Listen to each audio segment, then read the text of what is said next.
तो अपन लोगों ने पिछले चैप्टर में पढ़ा कि magnetic field and magnetic force के बारे में। तुमने कंबाइंड इफेक्ट देखा। तुम लोगों ने कंबाइंड इफेक्ट कैसे देखे कि जब फील्ड में क्या क्या सीन था कि तुमने देखा कि एक अगर इलेक्ट्रिक करंट है और उसमें उस इलेक्ट्रिक करंट की वजह से अगर तुम किसी वायर में इलेक्ट्रिक करंट पास करा दो और कुछ डिस्टेंसेस पे एक चार्ज को रफ्तार दे दो, कुछ वेलोसिटी दे दो, तो उसकी वजह से एक इलेक्ट्रोस्टैटिक्स इलेक्ट्रोस्टैटिक फील्ड तो जनरेट होता ही था। अगर चार्ज है तो इलेक्ट्रोस्टैटिक्स फील्ड तो जनरेट होगा ही, इलेक्ट्रिक फील्ड जिसे बोलते हैं। उसके साथ साथ मैग्नेटिक फील्ड भी जनरेट होता था। ये बात अपन लोगों ने देखा, उसके कंबाइंड इफेक्ट के बारे में देखा, मैग्नेटिक फोर्स निकाला अलग अलग तरीक़ों से। उसके बाद कुछ वैल्यू टॉर्क का देखा था, ज़्यादा नहीं देखा लेकिन थोड़ा सा टॉर्क की वैल्यू कैसे निकालते फाइंड आउट करते, एक्सप्रेशन निकाल के बताया था। अब जो ये चैप्टर बनाया गया, ये चैप्टर में क्या है कि मैग्नेटिज्म एंड मैटर, इस चैप्टर में हम बात करेंगे उसका इफ़ेक्ट का, कि अगर मैग्नेटिक फील्ड काम कर रहा है किसी जगह पे तो कैसे कर रहा है। उसके बाद हम बात करेंगे एनर्जी का, कि एनर्जी कैसे, कहाँ पे मैक्सिमम हो जा रहा है, कहाँ पे मिनिमम हो जा रहा है, टॉर्क कैसे काम कर रहा है। तो इसी चैप्टर में आता है, एक लास्ट में आप ये भी पढ़ोगे कि अर्थ मैग्नेटिज्म क्या होता है। तो हम इस चैप्टर में बात करेंगे मैग्नेटिज्म एंड मैटर में कि कैसे कंबाइन इफेक्ट के बारे में, कि वो चीज़ एप्लीकेशन कैसे होता है। तो हम जनरली ये जो चैप्टर है वो एप्लीकेशन बेस है दैनिक जीवन पे। क्लियर है बात है। यूट्यूब पे अपलोड किया था मैंने कुछ वीडियोस को, नहीं तुम लोगों को देखना नहीं है। और क्या करोगे देख के, सब तो रिकॉर्डेड है ही तुम लोगों के सिस्टम में, जाके वहाँ से देखो। ओके, वो तो है ही। वहाँ सब बोल रहे हैं कि साउंड थोड़ा कम आ रहा है, तो मैंने माइक ऑर्डर कर दिया है। अब आने वाली वीडियो में साउंड सही मिलेंगे उन लोगों को। देखो तो देखते हैं आज। देखो मैग्नेटिज्म का मतलब क्या होता है वो समझाता हूँ। जो बातें बोल रहा हूँ ध्यान से सुनना, कि और नोट्स मिल जाएगा तुमको, तो नोट्स की बातें मैं समझा रहा हूँ, सारी बातें लिखूंगा नहीं, सिर्फ समझा रहा हूँ। तो जो बातें बोल रहा हूँ उसको समझना, और मैं पढ़ के सुना देता हूँ कि हाँ ये कंटेंट तुमको लिखाया गया है नोट्स में। एक एक बात, इस चैप्टर में एक क्वेश्चन जेईई मेंस से आएंगे, एक क्वेश्चन नीट में, और एक क्वेश्चन सीयूईटी में। मतलब तुमको हर साल अभी देखने को मिल रहा है, करेंट जो सिनेरियो चल रहा है उसमें तुमको एक क्वेश्चन दिखाई देंगे। समझ में आ रहा बात। और एडवांस में सवाल नहीं पूछे गए हैं 2-3 सालों से इधर आसपास में, लेकिन एनटीए जब से बॉडी, या एनटीए बॉडी जब से एग्ज़ाम आई, वो हर सेक्शन को टच करना चाह रहा है। तो ठीक है, ढंग से एनसीईआरटी कर लो। मैं लास्ट में कुछ एक्स्ट्रा टॉपिक है, इक्विपमेंट वगैरह इसी में करा दूंगा, और कहीं जाने की आवश्यकता नहीं है, जे एडवांस तुम्हारा कवर हो जाएगा। अरे नीट वालों, जब जे एडवांस बोल रहा हूँ तो नीट कवर नहीं होगा, कैसी बातें करते हो बेटा। जितनी करा रहा हूँ ना, तुम जो है ना कंसेप्ट कॉर्नरशिप कर लेना। जब लास्ट में कराऊंगा नीट वालों और सीयूईटी वालों, लास्ट में कंसेप्ट कॉर्नर का क्वेश्चन कर लोगे ना, तभी तुम्हारे सवाल बन जाएंगे। वो छोड़ दो, वो तो उसके कई सारे लेवल होते हैं, तो देखते जाओ। मैग्नेटिज्म की बात करेंगे तो मैग्नेटिज्म का मतलब होता है पुल, और जो ऐसे समझो कि जो चीज़ अट्रैक्ट और रिपेल करे ऑब्जेक्ट को मैग्नेट की वजह से, यानी मैग्नेटिज्म एक फिजिकल एट्रीब्यूट्स है that's occur through a magnetic field. यानी कि अगर कोई, मान लो कि ये अगर कोई मैग्नेटिक फील्ड है और इसके अंदर में क्या हो रही है, अट्रैक्ट हो रही है चीज़, या कोई फिर रिपेल हो रहा है चीज़। अगर ये कोई मैग्नेटिक फील्ड है और इसमें कोई, मान लो कि कोई ऑब्जेक्ट ऐसे है, ऐसे जा रहा है, तो ये क्या हो रही है, या तो अट्रैक्ट होगा या पुल करेगा दो दो ऑब्जेक्ट को, एक ऑब्जेक्ट दूसरे ऑब्जेक्ट को।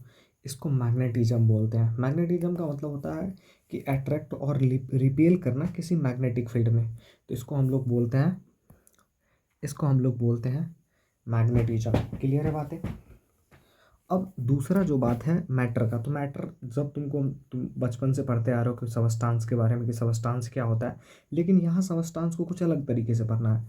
हम इस सबस्टांस को क्लासिफाइड करेंगे मैग्नेटिक प्रॉपर्टीज की वजह से, कि मैग्नेटिक प्रॉपर्टीज़ की वजह से मैटर कैसे होता है, उसके कितने टाइप्स होते हैं, उसका क्या प्रॉपर्टीज़ होता है।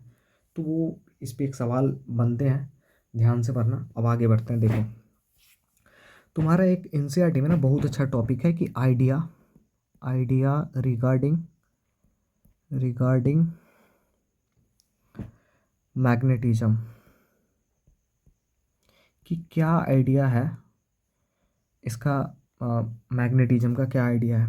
तो जो ध्यान से सुना, मैं जो बातें हैं उसको तुमको एक बार पढ़ के समझा देता हूँ। एनसीईआरटी की लाइनें हैं ये सब, एनसीईआरटी में लाइन बाय लाइन तुम्हें मिल जाएगा। The earth behave as a magnetic with the magnetic field pointing approximately from the geographic south and geographic north. क्या बोलता है कि अगर मान लो कि ये अर्थ है, तो जियोग्राफिक नॉर्थ और जियोग्राफिक साउथ जो होगा, जियोग्राफिक नॉर्थ और जियोग्राफिक साउथ का मतलब क्या होगा कि जो उसका बीच का जो सेंटर है, इसको नॉर्थ बोल दो, इसको साउथ बोल दो। तो जियोग्राफिक नॉर्थ और जो जियोग्राफिक साउथ के बीच में क्या होता है कि मैग्नेटिक फील्ड तुम्हें दिखाई देगा, मैग्नेटिक फील्ड पॉइंटिंग होगा। यानी कि इसके बीच में यहाँ और यहाँ से क्या होगा कि आता और जाता निकलता। जैसे तुमको ये भी बात जानते हो कि इनसाइड द मैग्नेट कैसे ट्रेवल करता है मैग्नेटिक फील्ड लाइंस, और आउटसाइड द मैग्नेट, जैसे आउटसाइड द मैग्नेट कैसे होता था, नॉर्थ से साउथ की तरफ आउटसाइड द मैग्नेट, और इनसाइड में क्या होता था, साउथ से नॉर्थ की डायरेक्शन में। ये सब सवाल है पिछले चैप्टर का जो तुम्हें आना चाहिए। ओके, यहाँ पे भी मैग्नेटिक फील्ड लाइंस के बारे में थोड़ा सा पढ़ लेंगे, प्रॉपर्टीज, जिसको फ्लक्स बोलते हैं। क्लियर है फर्स्ट पॉइंट। तो फर्स्ट पॉइंट बोलता है कि कोई भी अगर मान लो कि एक अर्थ है, तो अर्थ का जो जोग्राफिक नॉर्थ होगा, what is the meaning of geographic north and geographic south and magnetic north and magnetic south. ये एक सवाल है नहीं, एक कंसेप्ट है। ध्यान, जब पढ़ाऊंगा मैग्नेटिक नॉर्थ और मैग्नेटिक साउथ तो वहाँ ध्यान से पढ़ना। फिलहाल ये समझो कि कोई भी अगर अर्थ सरफेस है, उसका नॉर्थ पोल और साउथ पोल, जो ज्योग्राफी का मतलब होता है कि एक स्फेयर लो और उसको बीचों बीच से आप ऊपर वाले सेक्शन को नॉर्थ बोल दो, नीचे वाले सेक्शन को क्या बोल दो, साउथ बोल दो। तो इसमें कोई रॉकेट साइंस नहीं है, ऊपर वाले को नॉर्थ, नीचे वाले को साउथ, और वो एक सेंटर में होना चाहिए, सेंटर में होना चाहिए, दैट्स इट। इसके अलावा आगे आपको कुछ बातें नहीं करना। नेक्स्ट बातें देखो, बोलता है कि when a bar magnet is freely suspended it pointed in north south direction, the tip which point to the geographic north is called the north pole and the tip which point to the geographic south is called the south pole of the magnet. अगर कोई भी magnet को अगर तुम्हें क्या करो कि एक फ्रीली सस्पेंडेड करा दो किसी डिप को, मान लो कि तुम एक कंपास लाए और उसमें कंपास को फ्रीली मूव करो, मूव जैसे ही कराओगे तो वो क्या करेगा कि जैसे एक पॉइंट पे जाके क्या होगा कि रुक जाएगा।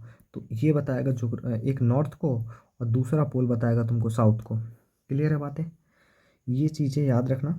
अब बोलता है कि there is a repulsive force when north pole और south poles of two magnets are brought to near. ऐसे सेम बातें रिपीट टेलीकास्ट है। ऐसे समझो, जैसे याद है तुमको पढ़ाया था दो प्लस प्लस माइनस माइनस के बीच में दुश्मनी होता है, वैसे ही यहाँ पर नॉर्थ नॉर्थ साउथ साउथ के बीच में क्या होगा, दुश्मनी होगा। याद रखना, दुश्मनी का मतलब एक दूसरे को रिपेल करेगा। और अगर नॉर्थ साउथ है और साउथ नॉर्थ है तो एक दूसरे को अट्रैक्ट करेगा।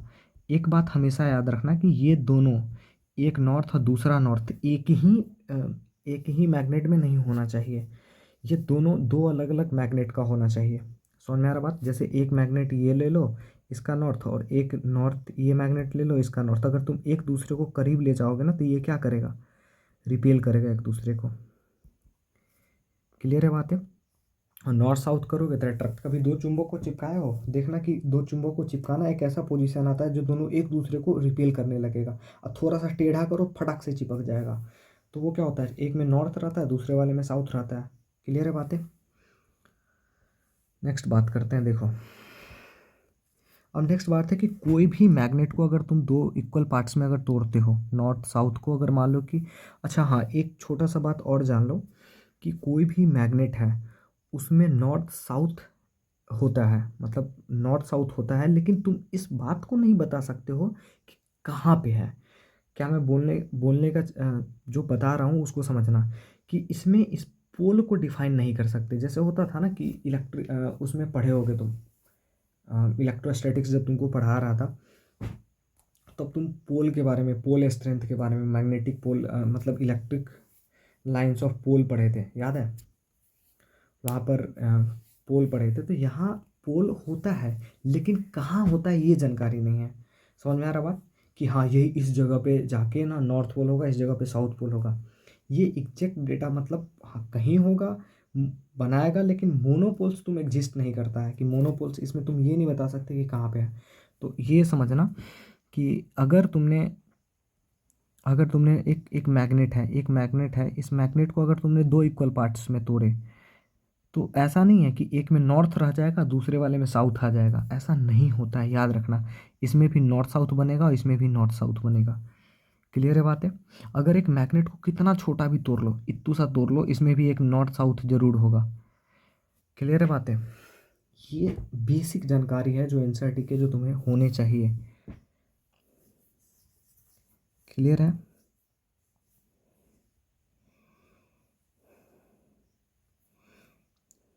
बोलो, सारे बोलो।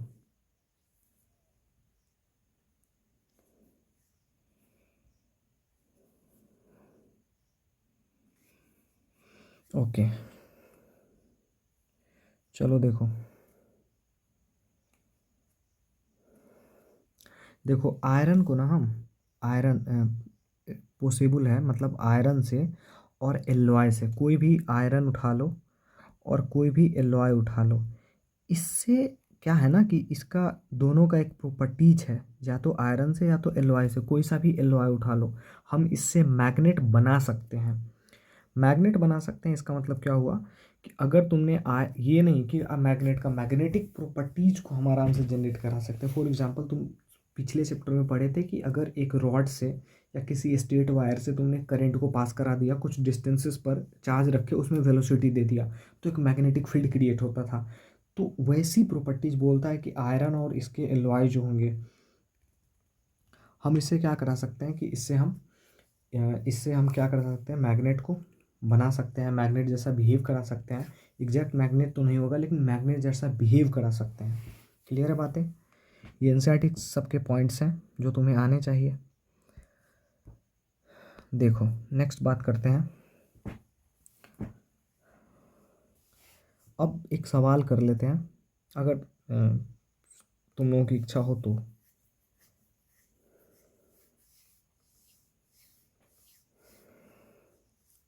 आगे बढ़ें? चलो पहले टॉपिक कर लो, फिर सवाल एक साथ कर लेंगे। देखो, the bar magnet, next topic है तुम्हारा the bar magnet. Bar magnet क्या होता है ये समझिए। तो बोलता है a bar magnet is a rectangular piece of an object made of iron or steel or other ferromagnetic substances or ferromagnetic composite that show permanent magnetic properties. मतलब आपने किसी आयरन से, स्टील से, फेरोमैग्नेटिक सबस्टांस से, अब तुम बोलोगे ferromagnetic substance क्या होता है, तो तुम्हें इसी चैप्टर के लास्ट में तुम्हें मैं बताऊंगा कि फेरोमैग्नेटिक सबस्टांस क्या होता है। तो अभी पेशेंस रखना, ये नहीं कि अब ये तो जानना ही है मुझे, ये सिर्फ याद रखो कि फेरोमैग्नेटिक सबस्टांस एक सबस्टांस है। बस इतना ध्यान रखना कि एक सबस्टांस है। हम कोई भी, अगर मान लो कि कोई भी बार मैग्नेट को, एक रेक्टेंगुलर बार मैग्नेट हो, समझ में आ रहा बात?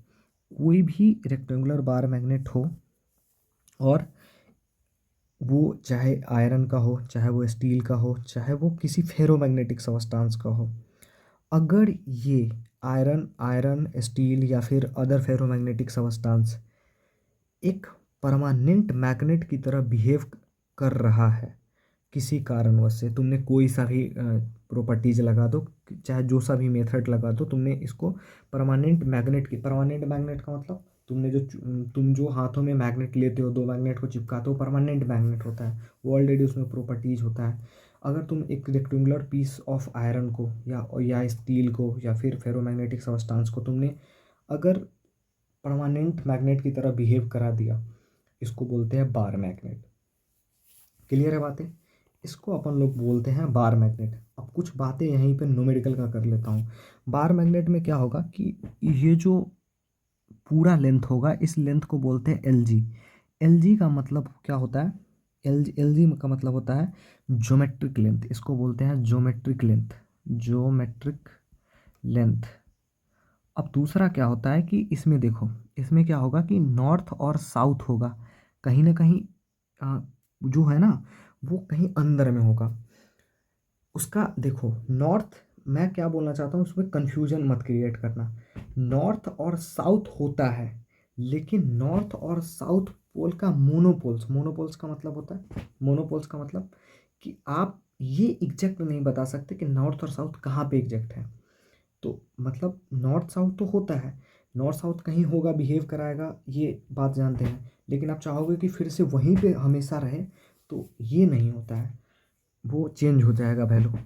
तो देखो अगर इसकी बात करूँ मैं, ये बात करूँ, इसको बोलते हैं नॉर्थ और साउथ के बीच का जो डिस्टेंस होता है इसको बोलते हैं एल इफेक्टिव। एल इफेक्टिव का मतलब होता है इफेक्टिव लेंथ, ये याद रखिएगा, इफेक्टिव लेंथ। ये पूरा नहीं होता, इसको ऐसे याद रखो कि ये कुछ कम ही रह जाएगा, मतलब कुछ अंदर तक रह जाएगा इसको। हालांकि हम लोग 99% कैलकुलेशन में दोनों को इक्वल मान के चलते हैं, लेकिन होता दोनों इक्वल नहीं है। क्लियर है बात है? इसमें फार्मूला याद रखना है, एनसीईआरटी वालों फोकस करके पढ़ना है, इसमें ये छोटे छोटे सवाल बनते हैं। तो एल इफेक्टिव की जो वैल्यू होती है अप्रॉक्सीमेट 5.5/6 टाइम्स जो होता है LG का होता है। ये फार्मूला याद रखना, कोई एक देगा कोई पूछ लेगा दूसरा कि अगर एल इफेक्टिव निकालना चाहते हो तो 5/6 टाइम्स कर लो और LG से मल्टीप्लिकेशन कर दो, जो ज्योमेट्रिक लेंथ है किसी बार मैग्नेट का। क्लियर है बात है? याद रखना बार मैग्नेट हमेशा परमानेंट मैग्नेट की तरह बिहेव करता है, सिमिलर मतलब सिमिलर होता है। क्लियर है बातें? बोलता है कि मैग्नेटिक फोर्स जो इसका, जो किसी भी बार मैग्नेट का जो मैग्नेटिक फोर्स होता है वो पोल पर स्ट्रॉन्गेस्ट होगा। इस पोल पर क्या होगा? स्ट्रॉन्गेस्ट फोर्स होगा। याद रखना, जो नॉर्थ पोल होता है साउथ पोल होता है उस पर क्या होगा कि ये स्ट्रॉन्गेस्ट फोर्स बनाएगा। क्लियर है बातें? चाहे वो नॉर्थ पोल हो चाहे वो साउथ पोल हो। जैसे एक प्रॉपर्टीज तुम इसी चैप्टर में मैग्नेटिक फील्ड्स लाइंस की पढ़ोगे कि जहाँ पर मैग्नेटिक फील्ड्स लाइंस की number of magnetic fields lines are more, then you will get strongest forces on that point. मतलब उस पॉइंट पर आप जो है ना फोर्स को ज़्यादा महसूस करोगे, जहाँ पर मैग्नेटिक फील्ड्स लाइंस ज़्यादा रहेगी उसको ज़्यादा वहाँ पर फोर्स ज़्यादा महसूस होगा। अब तुमको समझाते हैं कि मैग्नेटिक फोर्स, अब यहाँ से एक सवाल बनेगा तुम्हारा, सवाल ये बनेगा, जो बोल रहा हूँ ध्यान से सुनना, ये सब सवाल है तुम्हारे। मैग्नेटिक फील्ड्स लाइंस जो होते हैं ना वो पहली नंबर बात कभी क्रॉस नहीं करेगा एक दूसरे को, ये तो आगे हम पढ़ेंगे मैग्नेटिक, लेकिन जो छोटा सा बात बता रहा हूँ उसको समझना।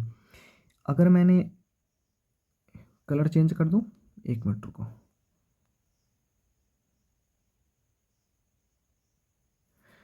चलो मैं कलर चेंज करके दिखाता हूँ। ये लो, ये मान लो कि मैग्नेटिक फील्ड्स लाइंस हैं। तो मैग्नेटिक फील्ड लाइंस क्या होता है ना कि मैग्नेट के डायरेक्शन, देखो डायरेक्शन में अब क्या है ना कि तुम्हें सावधानी बरतना है। जब तुम इलेक्ट्रिक फील्ड का पोल्स पढ़ रहे थे, इलेक्ट्रिक स्ट्रेंथ के बारे में पढ़ रहे थे, इलेक्ट्रिक फील्ड स्ट्रेंथ पढ़ रहे थे, तो वहाँ जो डायरेक्शन था वहाँ डायरेक्शन फिक्स था, एक डायरेक्शन से दूसरे डायरेक्शन की तरफ। लेकिन यहाँ क्या है, डायरेक्शन चेंज होगा। डायरेक्शन कैसे चेंज होगा ये याद रखना कि आउटसाइड द मैग्नेट का जो डायरेक्शन होता है वो नॉर्थ से साउथ की तरफ होता है। यानी किसी भी बार मैग्नेट में जो मैग्नेटिक फील्ड्स लाइंस की जो डायरेक्शन होती है आउटसाइड द मैग्नेट, मैग्नेट के बाहर, वो नॉर्थ से साउथ की तरफ होता है, जबकि इनसाइड द मैग्नेट साउथ से नॉर्थ की तरफ होता है। क्लियर है बातें? ये याद रखना कि बाहर में नॉर्थ से साउथ और अंदर में साउथ टू नॉर्थ। क्लियर है बातें? देखो आगे बढ़ते हैं। अब तुम्हारा जो प्रॉपर्टीज है वही प्रॉपर्टीज को, अब एक एक प्रॉपर्टीज को, जो जो प्रॉपर्टीज को समझाता हूँ समझते जाना, और जो सवाल कराऊंगा उसको ध्यान से पढ़ना और ध्यान से करना। नेक्स्ट तुम्हारा टॉपिक है properties of magnetic field lines.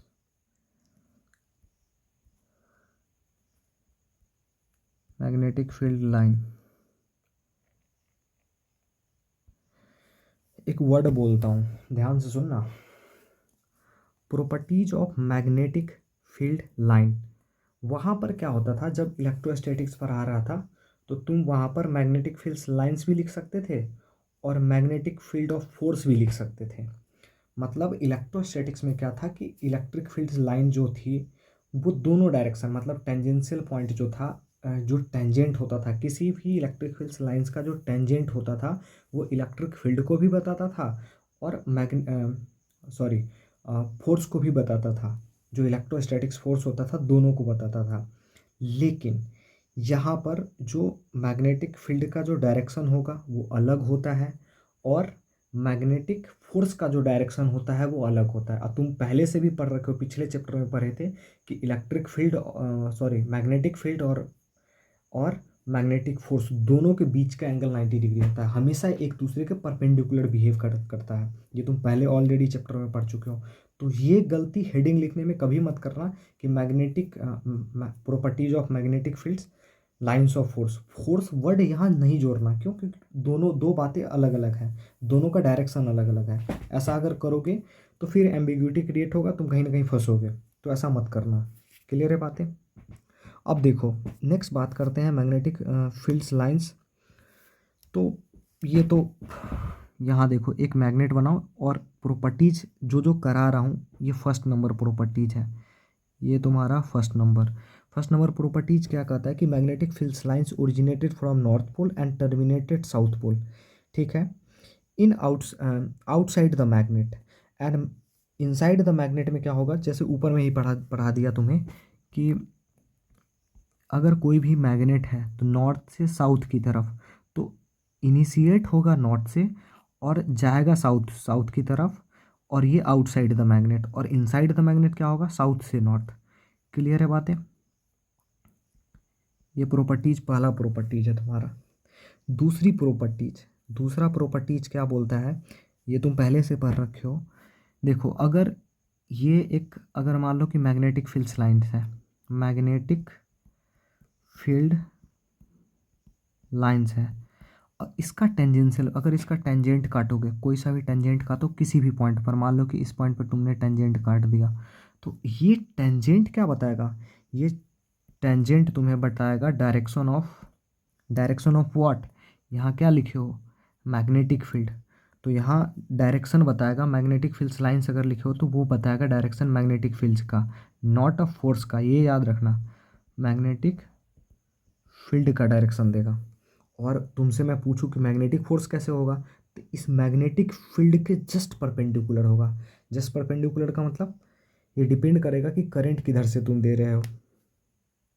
पढ़े हो ना बायो सावर्ट लॉ,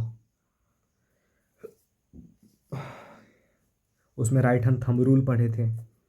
कर्ल को रोटेट करा के तुमने चेक किया था कि थंब तुम्हारा किधर जा रहा है, याद है? बिल्कुल। देखो ये दूसरा प्रॉपर्टीज है। तीसरा प्रॉपर्टीज देखो क्या है। तीसरा प्रॉपर्टीज तुम्हारा क्या बोलता है वो देखो। तीसरा प्रॉपर्टीज बोलता है कि magnetic fields lines never cross to each other. ये उसमें भी पढ़े थे कि electric fields lines never cross to each other. तो अगर कोई लाइन मैग्नेटिक फील्ड्स लाइंस ऐसे है और ऐसे है तो ये नहीं होगा, ऐसा नहीं हो सकता है। क्लियर है बातें? ये याद रखना। नेक्स्ट देखो, नेक्स्ट प्रॉपर्टीज क्या है कि magnetic fields lines of magnet और a solenoid from continuous close loop. सबसे बड़ा डिफरेंस है यहाँ पर, जो मैग्नेटिक फील्ड्स लाइंस है वो हमेशा क्लोज लूप में रहेगा। क्लोज लूप का मतलब एक बंद आकृति में रहेगा, और इलेक्ट्रिक फील्ड्स लाइंस कभी एक दूसरे को क्लोज लूप नहीं बनाता था, याद है तुमको? कभी वो क्लोज लूप नहीं बनाता था, जबकि ये क्लोज लूप बना रहा है। यानी कि अगर ये नॉर्थ पोल और साउथ पोल है तो इससे तुम्हें अगर मैग्नेटिक फील्ड्स लाइंस निकालते हो, जैसे देखो तुम अगर ऐसे करके छोड़ दिए, ये गलत हो जाएगा क्योंकि ये पूरा कंप्लीट नहीं है।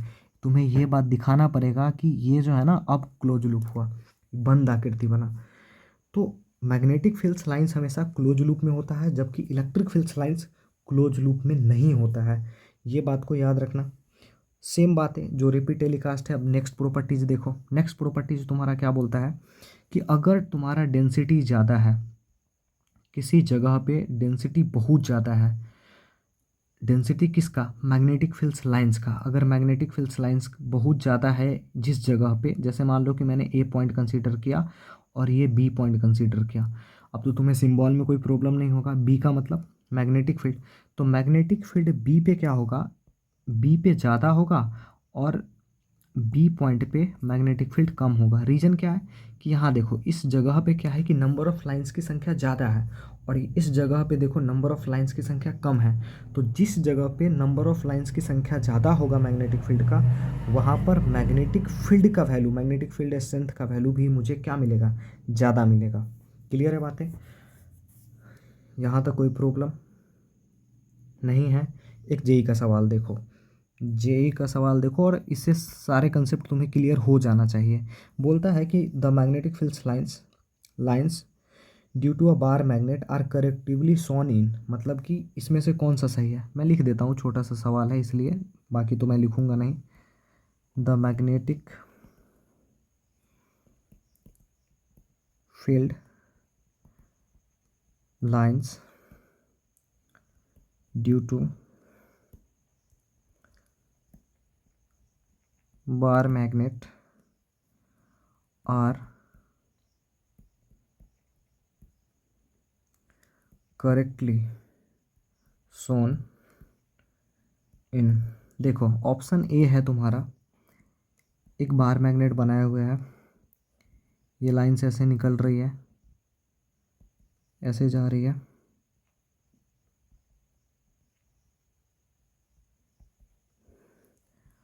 ऑप्शन बी है तुम्हारा,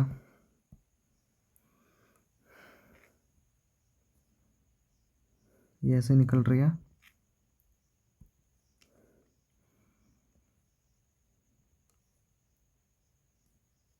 लाइन खुद से सही बना लेना तुम लोग। ये नॉर्थ है, ये तुम्हारा साउथ है, ये नॉर्थ है, ये साउथ है। Option A, option B, option C देखो। ऑप्शन सी है तुम्हारा,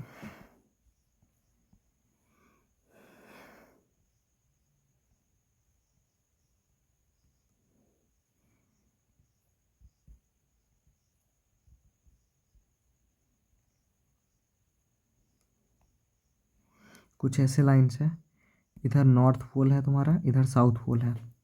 ऑप्शन डी में है तुम्हारा, ये ग्राफ स्केल पे नहीं है, हाथों से बना रहा हूँ मैं, तो ये मत सोच लेना कि सर आपने तो कुछ अलग बताया, बुक में अलग है। बुक में भी, बुक तुम प्रेफर कर लेना खुद से।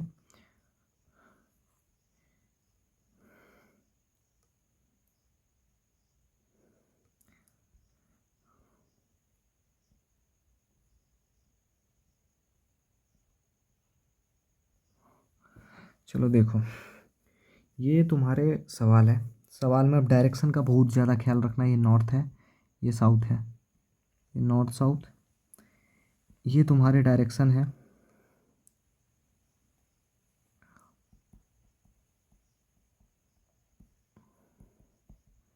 ये तुम्हारा डायरेक्शन है,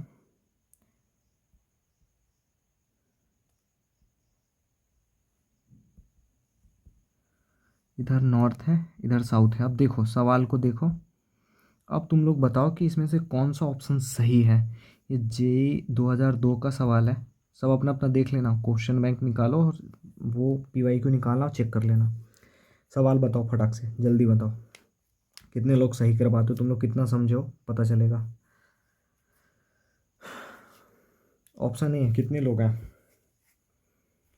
कितने लोग ऑप्शन ए, कोई भी नहीं। ऑप्शन बी नहीं है। ऑप्शन सी 3, 4, 5 लोग और है कोई। Option D. चलो देखो क्या सीन है वो समझते हैं। ऑप्शन ए लगाने की आवश्यकता है, देख के ही पता चल रहा है। देखो एक प्रॉपर्टीज पढ़े हैं कि हमेशा मैग्नेटिक फील्ड लाइन से क्लोज लूप बनाएगा। कहाँ है इसमें क्लोज लूप? मैं चेंज कर रहा हूँ, देखो इसके अंदर में कहाँ कुछ लाइंस है, लाइंस है ही नहीं। इस ऑप्शन ए में देखो कि बीच वाले लाइंस में तो है ही नहीं लाइंस, तो क्लोज लूप तो नहीं बना रहा, सबसे पहले ये नहीं होगा। दूसरा देखो, दूसरा में क्या है, सेम स्टोरी है, तो ये तो देखना ही नहीं है, बीच में मैग्नेटिक फील्ड लाइन है ही नहीं, तो देखने की कोई आवश्यकता नहीं है। इधर भी मैग्नेटिक फील्ड लाइन नहीं है, नहीं देखेंगे। अब आते हैं सवाल इस पे, इसको देखना है और इसे देखना है। ध्यान से देखो, डायरेक्शन मैंने क्या बोला कि आउटसाइड द मैग्नेट नॉर्थ से साउथ की तरफ होता है और इनसाइड द मैग्नेट साउथ से नॉर्थ की तरफ होता है। जबकि तुम यहाँ देखो डायरेक्शन की बात करोगे, यहाँ देखो ये डायरेक्शन किधर की तरफ है, सब डायरेक्शन अंदर में नॉर्थ से साउथ की तरफ है, ये तो गलत है। यहाँ देखो, इसको ध्यान से देखो, यहाँ ध्यान से देखो, ये नॉर्थ पोल, ये साउथ पोल, डायरेक्शन बाहर बाहर की तरफ, आउटसाइड द मैग्नेट नॉर्थ से साउथ और इनसाइड द मैग्नेट साउथ से नॉर्थ, ये सही है। और कि क्लोज लूप भी बना रहा है, इसका मतलब कौन सा ऑप्शन सही है? ऑप्शन डी क्या है, सही है। अगर तुम देखो प्रॉपर्टीज तुम्हें सारे याद हैं, तो ये सवाल को करने में कितने समय लगेंगे? 15 सेकेंड, 20 सेकेंड, इससे ज़्यादा तो नहीं लगेगा, इससे ज़्यादा तो नहीं लगने वाले हैं। तो इस बात से क्या समझे, इस चैप्टर में ज़्यादातर कंसेप्चुअल नॉलेज है, तो फोकस होके पढ़ना, कोई प्रॉपर्टीज को नहीं भूलना, जो बोल रहा हूँ उसको ध्यान से सुनना, तुम्हारा एक भी सवाल नहीं छूटेगा अगर तुमने ढंग से सारे प्रैक्टिस सेट और पीवाईक्यू किए हो तो। और देखते जाना सवाल किस लेवल के आते हैं। क्लियर है बातें यहाँ तक? कोई रॉकेट साइंस समझ में आया? ओके, मैं काम करता हूँ, मतलब इसको बाइंडिंग अप करता हूँ, फिर तुम्हें 2 मिनट का ब्रेक देता हूँ, फिर 2 मिनट के बाद मैं फिर से कंटिन्यू करता हूँ। क्लियर है बातें? उसमें कुछ मत करना, कुछ एक्टिविटी, ये नहीं कि फ़ोन स्टार्ट कर देना चलाना, अभी स्थिर कुछ भी मत करो, 2 मिनट, फिर दूसरा दूसरा भी उसको दूसरा पार्ट बना रहा हूँ। क्लियर है? कुछ मत करना, एकदम बैठ जाना शांति से, कुछ नहीं करना अपन को। यहाँ तक क्लियर है तो बोलो, ठीक है? Okay, done.